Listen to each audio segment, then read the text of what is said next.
যে সামনে যে ওনাকে বলি। ভাইয়া আসসালামু আলাইকুম, আমি আসসালাম। আফতাব আহমেদ তামিম, ইস্ট ওয়েস্ট ইউনিভার্সিটির ব্যাচেলর অফ ফার্মেসির স্টুডেন্ট।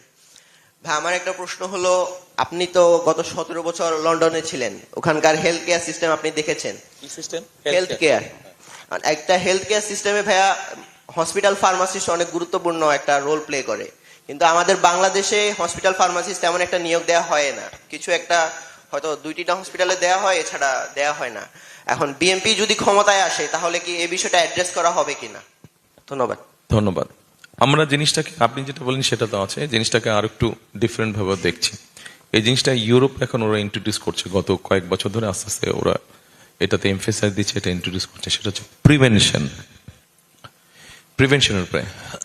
যেমন ধরেন চট্টগ্রাম মেডিকেল কলেজ আছে না, চট্টগ্রাম মেডিকেল কলেজ আছে, সে আমরা এইভাবে দেখি as an example. Chittagong medical কলেজে ধরেন প্রতিদিন ধরেন 1000 রুগী ম্যানেজ করার ক্যাপাসিটি আছে।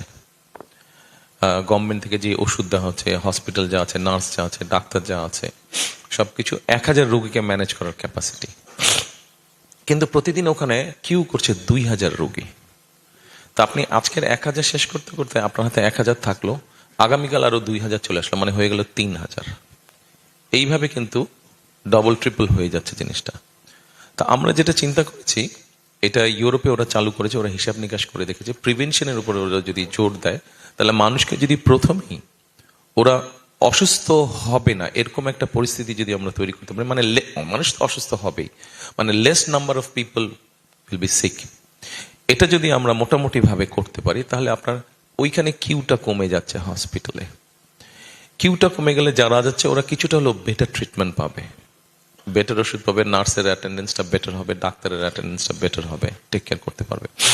এখন এই যে প্রিভেনশন, এটা কিভাবে করব, আমরা মোটামুটি ভাবে চিন্তা করছি স্লোলি অ্যান্ড গ্র্যাজুয়ালি আমরা দেশে 1 লক্ষ হেলথ কেয়ারের অ্যাপয়েন্ট করব, যাদেরকে ওই যে ফার্মাসি যেটা বললেন আপনি, ওই ট্রেনিং দিব এবং বেসিক হেলথ ট্রেনিং যাদের দেওয়া থাকবে। যে ঠিক আছে, তারা গ্রামে গ্রামে যাবে, একদম বাড়ি বাড়ি হিসাবে ওইভাবে আমরা প্ল্যানিং করে তাদেরকে সাজাবো আমরা, যে 1জন বা 2জন হেলথ কেয়ার এই গ্রামটার জন্য রেসপন্সিবল থাকবে, এবং তাকে আমরা ওখান থেকেই অ্যাপয়েন্ট করব, মানে ওই এলাকার মানুষকে। কারণ স্বাভাবিকভাবে আপনার এখানে যদি অন্য কোনো ডিস্ট্রিক্টের একজন ডাক্তার বা কিছু আসে, সে তো জাস্ট আসলো কাজের খাতিরে, কিন্তু আপনার এখানকার ডাক্তারই যদি আপনাকে দেখে, স্বাভাবিক তার একটা ইমোশন কাজ করবে যে আমি তো এই কমিউনিটির মানুষ, কাজে টেক কেয়ারটা একটু বেটার হবে। আমরা এই হেলথ কেয়ার গুলোকে যাদেরকে অ্যাপয়েন্ট করব, এদেরকে আমরা আপনার ধরেন মানুষকে গিয়ে ওরা আপনার বোঝাবে যে ঠিক আছে এইভাবে খাওয়া দাওয়া করো, তাহলে ডায়াবেটিক রোগ হবে না। বাংলাদেশে যেইগুলা সাধারণত বেশি হয় মানুষ, এই কাজগুলা করো, এইভাবে খাওয়া দাওয়া লাইফস্টাইল করো, তাহলে কার্ডিয়াক পেশেন্ট হবে না তুমি। এইভাবে কাজ করো, তাহলে সে কিডনি প্রবলেম হবে না। এবং একই সাথে ছোটখাটো অসুখ বিসুখ যেগুলা, সেগুলাকে তারা অ্যাড্রেস করবে।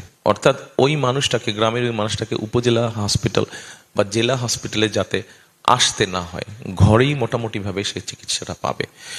বিশেষ করে বাংলাদেশে একটা প্রবলেম মহিলা এবং বাচ্চাদের ক্ষেত্রে, স্বামী বা ছেলে বা ভাই বাইরে কাজে ব্যস্ত, সময় দিতে পারছে না, ফলে মহিলা যদি অসুস্থ হয়, বাড়ির কোনো মহিলা অথবা বাচ্চা যদি অসুস্থ হয়, আচ্ছা ঠিক আছে কালকে নিব ডাক্তারের কাছে, পরশু নিব ডাক্তারের কাছে, কিন্তু বাচ্চাটা বা মহিলার অসুস্থতা বাড়েই যাচ্ছে। তো এই একটা সমস্যা আছে। কিন্তু হেলথ কেয়ারের যদি বাসায় বাসায় যায়, তখন মহিলা এবং শিশুরা এটার একটা অ্যাডভান্টেজ পাবে। আপনি এইভাবে আস্তে আস্তে আস্তে আস্তে, এটা রাতারাতি হবে না, সময় লাগবে, কিন্তু আস্তে আস্তে আপনি হেলথ ফ্যাসিলিটিটা গ্রামে গ্রামে ঘরে ঘরে কম বেশি পৌঁছাতে পারবেন আপনি।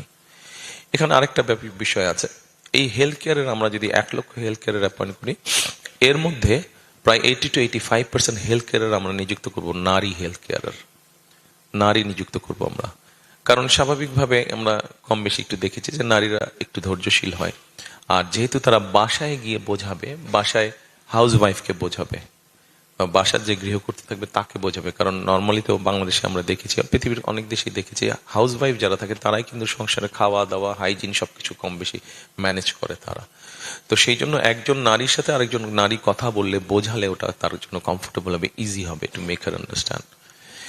এই হচ্ছে মোটামুটি আমাদের বেসিক প্ল্যান।